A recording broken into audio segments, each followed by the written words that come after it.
بسم اللہ الرحمن الرحیم۔ السلام علیکم ورحمۃ اللہ وبرکاتہ۔ میرا نام رومان بنت یونس ہے اور میں امید کرتی ہوں کہ آپ سب ٹھیک ہوں گے۔ آج کی اس ویڈیو میں آپ کو حضرت اسماعیل علیہ السلام کے بارے میں بتاؤں گی۔ حضرت ابراہیم علیہ السلام 87 سال کے ہو گئے تھے، لیکن ابھی تک ان کے ہاں کوئی اولاد نہ ہوئی تھی۔ تو حضرت سارہ علیہ السلام نے حضرت ابراہیم علیہ السلام سے کہا کہ آپ حضرت حاجرہ علیہ السلام سے نکاح کر لیں۔ حضرت ابراہیم علیہ السلام نے حضرت حاجرہ علیہ السلام سے نکاح کر لیا اور اللہ سے دعا کی کہ اے اللہ مجھے نیک اولاد عطا فرما۔ اللہ تعالیٰ نے حضرت ابراہیم علیہ السلام کی دعا قبول کی اور حضرت حاجرہ علیہ السلام سے حضرت ابراہیم علیہ السلام کی اولاد ہوئی، جو ایک لڑکا تھا اور اس کا نام اسماعیل رکھا گیا۔ حضرت اسماعیل علیہ السلام دودھ پیتے بچے تھے، تو اللہ تعالیٰ نے حضرت ابراہیم علیہ السلام کو پھر سے آزمایا۔ سورہ ابراہیم میں اللہ تعالیٰ حضرت ابراہیم علیہ السلام سے فرماتے ہیں کہ وادی میں جا کے اپنی بیوی اور اپنے بچے کو چھوڑ دو، اور جس جگہ پہ چھوڑنا تھا اللہ تعالیٰ نے وہ جگہ حضرت ابراہیم علیہ السلام کو تفصیل سے خواب میں دکھائی کہ اس جگہ پہ چھوڑنا ہے۔ اس کے بعد حضرت ابراہیم علیہ السلام اپنے بچے اور بیوی کو ساتھ لے کر اس وادی میں چھوڑ دیتے ہیں اور دعا کرتے ہیں۔ اس دعا میں یہ پتہ چلتا ہے کہ اس وادی کی حالت کیا تھی۔ حضرت ابراہیم علیہ السلام نے فرمایا، اے ہمارے رب، میں نے اپنی اولاد کو تیرے حرمت والے گھر کے قریب ایک بے آب و گیا وادی میں آباد کر دیا ہے تاکہ وہ نماز قائم کریں، پس تو لوگوں کے دلوں کو ان کی طرف مائل کر دے اور انہیں پھلوں سے روزی عطا فرما تاکہ وہ شکر گزار بنے۔ اس دعا سے یہ ظاہر ہوتا ہے کہ جہاں چھوڑا گیا اس وادی میں کچھ نہیں اگتا تھا۔ یہ وہ وادی اور جگہ ہے جس کو آج ہم مکہ کے نام سے جانتے ہیں، جہاں خانہ کعبہ ہے، لیکن اس وقت خانہ کعبہ موجود نہیں تھا۔ حدیث میں آتا ہے کہ حضرت آدم علیہ السلام نے کعبہ کی صرف بنیادیں رکھی تھی، لیکن جب حضرت ابراہیم علیہ السلام نے وہاں اپنی بیوی اور بچے کو چھوڑا تو وہاں بنیادیں کچھ خاص نظر نہیں آئی تھی۔ حضرت ابراہیم علیہ السلام نے اپنے بچے اور بیوی کو جہاں چھوڑا تھا وہاں ایک جھاڑ تھی۔ حضرت عبداللہ بن عباس رضی اللہ تعالیٰ عنہ فرماتے ہیں کہ ابراہیم علیہ السلام نے اسماعیل علیہ السلام اور حاجرہ علیہ السلام کو جہاں چھوڑا وہ جگہ تھی جہاں آج زمزم نکلتا ہے۔ حضرت ابراہیم علیہ السلام نے انہیں کچھ کھجوریں دی، پانی کی ایک تھیلی دی اور پلٹ کر جانے لگے۔ تو حاجرہ علیہ السلام نے کہا، ابراہیم علیہ السلام کس کے بھروسے چھوڑ کے جا رہے ہو، اور ان کے پیچھے بھاگنے لگی۔ حضرت ابراہیم علیہ السلام خاموش رہے۔ حضرت حاجرہ علیہ السلام نے کہا، اللہ کے حوالے چھوڑ کے جا رہے ہو؟ تو حضرت ابراہیم علیہ السلام نے کہا، ہاں۔ حاجرہ علیہ السلام نے کہا، پھر آپ چلے جائیں، اللہ تعالیٰ ہمیں ضائع نہیں کرے گا۔ اس کے بعد حضرت ابراہیم علیہ السلام چلے گئے۔ جب حضرت ابراہیم علیہ السلام اتنی دور چلے گئے کہ اپنی بیوی اور بچے کو دیکھ نہ سکے تو اللہ تعالیٰ سے دعا کی کہ اے ہمارے رب، میں نے اپنی اولاد کو ایک ایسی جگہ چھوڑ دی ہے جہاں کچھ نہیں اگتا۔ اس کے بعد حضرت حاجرہ علیہ السلام بچے کو لے کر بیٹھ گئیں، اسے دودھ پلاتی رہیں اور خود وہ پانی پیتی رہیں جو حضرت ابراہیم علیہ السلام انہیں دے کر گئے تھے۔ اب جب پانی بھی ختم ہو گیا اور دودھ بھی ختم ہو گیا تو بچہ رونے لگ گیا۔ حضرت حاجرہ علیہ السلام بہت پریشان ہوئی کہ اب میں کیا کروں۔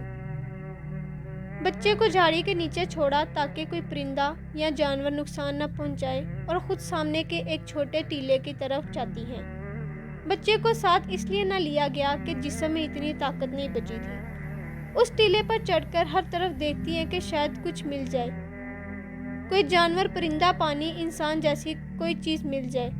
جب نہ دکھتی تو بچے کے پاس پہنچ جاتی، پھر دوسری طرف ٹیلے کے اوپر چڑھ کر دیکھتی کہ کچھ مل جائے، لیکن کچھ نہیں دکھتا ہے۔ پھر فوراً بچے کی طرف چلتی کہ بچہ اکیلا ہے۔ ایسے 7 چکر مارے انہوں نے، کبھی اس ٹیلے سے اس ٹیلے کی طرف تو کبھی اس ٹیلے سے اس ٹیلے کی طرف، لیکن پھر بھی کچھ نہیں دکھا۔ ہار تھک کے وہ واپس بچے کے پاس آتی ہیں تو انہیں آواز سنائی دیتی ہے۔ تو حضرت حاجرہ علیہ السلام کہتی ہیں، تم جو کچھ بھی ہو میں نے سن لیا تمہیں۔ پلٹ کر دیکھتی ہیں تو ایک فرشتہ اس جگہ پر مارتا ہے جہاں حضرت اسماعیل علیہ السلام کو رکھا ہوا تھا، اور پر مارنے سے زمین میں سے پانی نکلنا شروع ہو جاتا ہے۔ حضرت حاجرہ علیہ السلام نے اس بات پر توجہ نہ دی کہ فرشتہ ہے، فوراً پانی کے گرد مٹی کا گھیرا بنا دیا، اور اس پانی کو زمزم کہا گیا۔ زمزم کا معنی اس زمانے میں رک جانا یا تھم جانا تھا، مطلب وہ پانی بہنا شروع ہو گیا تو فوراً اس کے گرد مٹی کا گھیرا بنا دیا تاکہ پانی اس کے اندر ہی رہے۔ نبی کریم صلی اللہ علیہ وآلہ وسلم نے فرمایا، اللہ رحم فرمائے اسماعیل کی ماں ہاجرہ پر، اگر وہ گھیرا نہ بناتی تو اتنا پانی نکلتا کہ زمین کو لے ڈوبتا۔ پانی کو روکنے کے بعد حضرت حاجرہ علیہ السلام بیٹھ گئیں۔ زمزم کی خصوصیت یہ ہے کہ یہ پانی بھی ہے اور کھانا بھی ہے۔ حضرت حاجرہ علیہ السلام نے جو 7 چکر مارے وہ اللہ تعالیٰ کو اتنا پسند آیا، کیونکہ اللہ تعالیٰ کی بندی نے خالص اللہ کے دین کے لیے اور اپنے وقت کے نبی کی اطاعت میں یہ کام کیا، اسی لیے اللہ تعالیٰ نے اس عمل کو قیامت تک کے لیے باقی رکھ دیا، اور اس کے بغیر آج کوئی عمرہ اور حج مکمل نہیں ہو سکتا۔ وہ 2 پہاڑی جس پہ حضرت حاجرہ علیہ السلام بھاگی، اسے آج کے دور میں صفا اور مروہ کے نام سے جانا جاتا ہے۔ اللہ تعالیٰ کو یہ عمل اتنا پسند آیا کہ اسے حج اور عمرے کا رکن بنا دیا۔ ایک قبیلہ جو بنو جرہم کا قبیلہ تھا، وہ روزانہ اسی وادی سے گزرتے تھے تجارتی سفر کے لیے۔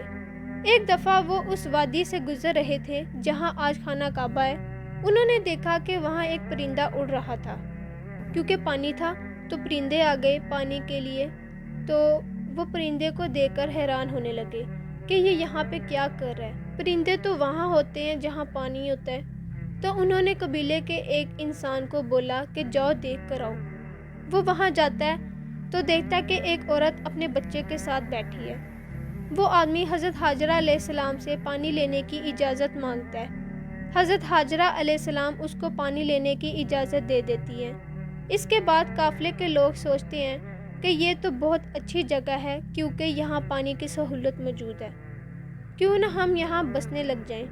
تو انہوں نے حضرت حاجرہ علیہ السلام سے اجازت لی اور حضرت حاجرہ علیہ السلام نے ان کو اجازت دے دی، اور یہ بھی سمجھا دیا کہ اس پانی پہ حق صرف میرا ہوگا۔ لوگوں نے ان کی بات مان لی۔ اللہ تعالیٰ نے حضرت ابراہیم علیہ السلام کی وہ دعا قبول کر لی جس میں انہوں نے یہ کہا تھا کہ اللہ لوگوں کے دلوں کو تو اس طرف مائل کر دے تاکہ وہ اس ویران جگہ پر آ کر رہنا شروع ہو جائیں، اور ایسے وہ لوگ وہاں آ کر بس گئے۔ یہاں سے مکہ کے شہر کی ابتدا ہوئی۔ مکہ شہر کو بسانے والی 2 شخصیت تھیں، ایک حضرت حاجرہ علیہ السلام اور ان کا بیٹا اسماعیل علیہ السلام، اور دوسرا بنو جرہم کا قبیلہ۔ اب مکہ کا شہر بننا شروع ہوا۔ بنو جرہم کا قبیلہ عربی بولتا تھا۔ حضرت اسماعیل علیہ السلام نے سب سے پہلے عربی سیکھی، کیونکہ حضرت اسماعیل علیہ السلام جس کی نسل سے تھے وہ عربی سے نہیں تھے، اور نہ ہی ان کی زبان عربی تھی، کیونکہ والد عراقی تھے اور والدہ مصر کی تھی۔ جب حضرت اسماعیل علیہ السلام اس عمر میں پہنچے کہ وہ عقل اور سمجھ رکھتے تھے تو اللہ تعالیٰ نے حضرت ابراہیم علیہ السلام کو حکم دیا جانے کا۔ اب کی بار پھر خواب دیکھا، اپنے بیٹے کو ذبح کر رہا ہوں، اور انبیاؤں کے خواب ہمیشہ سچے ہوتے ہیں۔ خواب کے بعد وہ مکہ کی طرف روانہ ہو گئے۔ یہ دوسری بار کا سفر تھا مکہ کی طرف۔ پہلے تو بیوی اور بچے کو وہاں چھوڑا تھا، اب اس کے بعد دوسری دفعہ ان کا مکہ کی طرف آنا ہوا اللہ کے حکم سے۔ حضرت ابراہیم علیہ السلام آئے اور حضرت حاجرہ علیہ السلام کو بتایا کہ مجھے خواب آیا ہے اللہ کی طرف سے بیٹے کو ذبح کرنے کا۔ حضرت حاجرہ علیہ السلام جانتی تھیں کہ ابراہیم علیہ السلام اللہ کے نبی ہیں اور یہ اللہ تعالیٰ کی طرف سے آزمائش ہے، اور انہوں نے یہ کام کرنا ہے۔ حضرت حاجرہ علیہ السلام نے کہا کہ آپ جو کرنا چاہتے ہیں کریں۔ اس کے بعد حضرت ابراہیم علیہ السلام حضرت اسماعیل علیہ السلام کے پاس گئے اور ان کو بتایا کہ اے میرے بچے، میں خواب میں دیکھتا ہوں کہ میں تمہیں ذبح کر رہا ہوں، اب تم بتاؤ کہ میں کیا کروں۔ اس کے بعد حضرت اسماعیل علیہ السلام کہتے ہیں کہ اے میرے والد، آپ کو اللہ نے جو حکم دیا ہے اسے کر گزریے، انشاءاللہ میں صبر کرنے والوں میں ہوں۔ یہ ایک جملہ حضرت حاجرہ علیہ السلام کی پوری تربیت کا نچوڑ ہے۔ حضرت ابراہیم علیہ السلام بیٹے کو لے کر گئے اور لے جا کر بیٹے کو لٹا دیا۔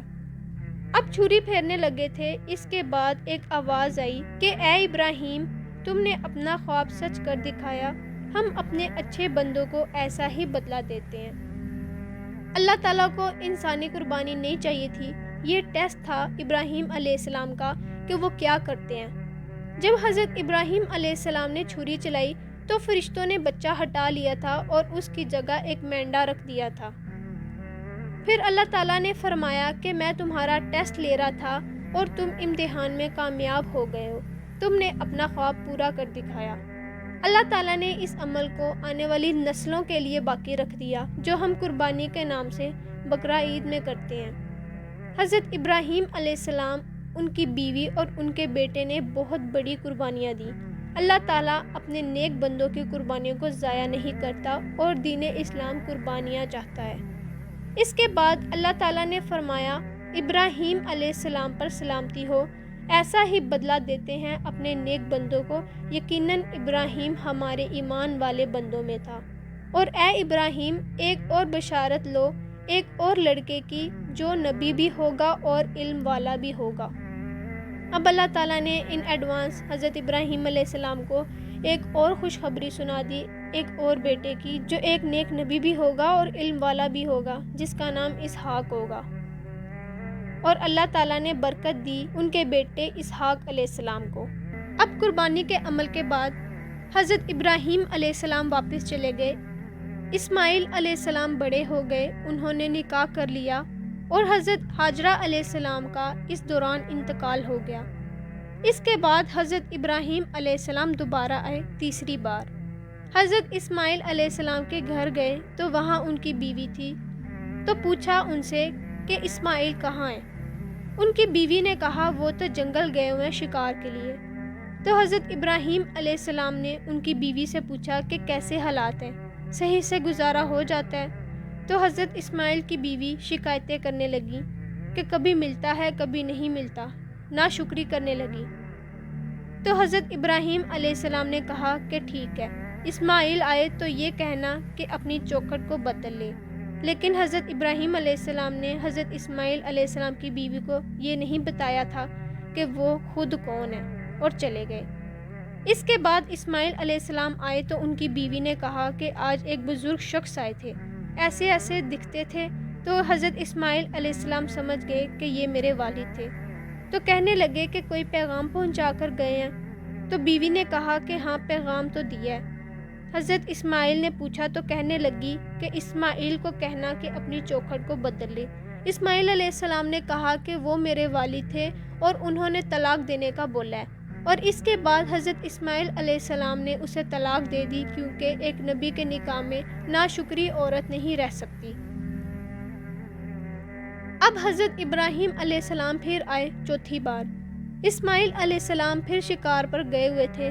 آ کر دوسری بیوی سے پوچھا تو کہا کہ شکار پر گئے ہیں۔ تو اس سے بھی پوچھا کہ کیسے حالات ہیں؟ تو کہنے لگی کہ بہت اچھے حالات ہیں، جو کچھ اللہ دیتا ہے گزارا ہو جاتا ہے۔ اچھے اچھے شکر کے کلمات ادا کیے دوسری بیوی نے۔ تو ابراہیم علیہ السلام نے کہا کہ جب اسماعیل علیہ السلام آئیں تو کہنا کہ اپنی چوکھٹ کو باقی رکھے، لیکن دوسری بیوی کو بھی نہیں بتایا کہ میں خود کون ہوں، اور چلے گئے۔ حضرت اسماعیل علیہ السلام جب شکار سے واپس آئے تو ان کی بیوی نے بتایا کہ ایک بزرگ شخص آئے تھے، ایسے ایسے حلیہ تھا۔ حضرت اسماعیل علیہ السلام سمجھ گئے کہ وہ میرے والد تھے، اور بیوی سے پوچھا کہ کوئی پیغام پہنچا کر گئے ہیں؟ تو کہا کہ ہاں، پیغام تو دیا ہے، اس چوکھٹ کو باقی رکھنا۔ تو انہوں نے بیوی کو کہا کہ وہ میرے والد تھے اور انہوں نے کہا ہے کہ تمہیں طلاق نہیں دینی، اپنے نکاح میں ہی رکھنا ہے۔ اس کے بعد حضرت ابراہیم علیہ السلام پانچویں بار پھر آئے۔ تو اس بار جب حضرت ابراہیم علیہ السلام آئے تو اسماعیل علیہ السلام وہاں بیٹھ کر اپنے شکار کرنے والے تیر تیار کر رہے تھے، جہاں سے زمزم نکل رہا تھا۔ تو والد اور بیٹے نے سلام کیا، ان کی ملاقات ہوئی۔ تو حضرت اسماعیل علیہ السلام نے کہا کہ آپ کا کس لیے آنا ہوا ہے؟ تو حضرت ابراہیم علیہ السلام نے کہا کعبے کی تعمیر کا حکم ہے۔ اسماعیل علیہ السلام جانتے تھے کہ ابراہیم علیہ السلام نبی ہیں اور اللہ کے حکم سے کسی مقصد کے لیے ہی آئے ہیں۔ اس لیے بغیر شکایت اور گلہ کیے سیدھا پوائنٹ پر آئے کہ آپ کا آنا کیوں ہوا۔ تو حضرت اسماعیل علیہ السلام نے کہا بالکل ٹھیک ہے، آپ چلیے۔ دونوں باپ بیٹے کعبے کی تعمیر کے لیے بڑھتے ہیں۔ حضرت ابراہیم علیہ السلام کو کعبے کا نقشہ بتایا گیا کہ کعبہ کیسے تعمیر کرنا ہے، اس کی بنیادیں کہاں ہیں۔ اس کے بعد والد اور بیٹے نے کعبے کی تعمیر شروع کی۔ اس کے لیے پتھر چن چن کر لائے گئے اور بنیادیں بنائی گئیں۔ ایک پتھر حضرت اسماعیل علیہ السلام اٹھا کر لائے۔ اس پتھر پہ کھڑے ہو کر حضرت ابراہیم علیہ السلام نے کعبے کی تعمیر کی۔ جیسے جیسے ہائٹ بڑھتی گئی، اس پتھر پر کھڑے ہونے سے حضرت ابراہیم علیہ السلام کے قدموں کے نشان پڑ گئے، اور اس پتھر کو کہتے ہیں مقام ابراہیمی۔ نبی کریم صلی اللہ علیہ وآلہ وسلم کے دور میں صحابہ کرام رضی اللہ تعالیٰ عنہ نے کہا کہ قدموں کے نشان بالکل کلیئر تھے۔ اس کے بعد نشان غائب ہونے لگے کیونکہ لوگ اپنے ہاتھوں کو اس پتھر پہ رب کرتے تھے۔ جب کعبہ تعمیر ہو گیا تو حضرت جبرائیل علیہ السلام آئے ایک پتھر لے کر، جس کا نام سنگ ابلیس تھا، کیونکہ وہ تب سفید تھا، لیکن اب اس کا نام سنگ اسود ہے کیونکہ انسانوں کے گناہوں کی وجہ سے وہ وائٹ سے بلیک ہو گیا، اور وہ پتھر آدم علیہ السلام کے ساتھ دنیا میں آیا تھا۔ حضرت جبرائیل علیہ السلام نے وہ پتھر اٹھایا، کہیں آس پاس ہی تھا، اسے اٹھایا اور سنگ اسود کو وہاں لگا دیا گیا جہاں آج لگا ہوا ہے، اور ایسے کعبے کی تعمیر مکمل ہو گئی۔ اگر آپ کو میری ویڈیو پسند آئی ہے تو اسے شیئر اور لائک کرنا مت بھولیے گا۔ اللہ حافظ۔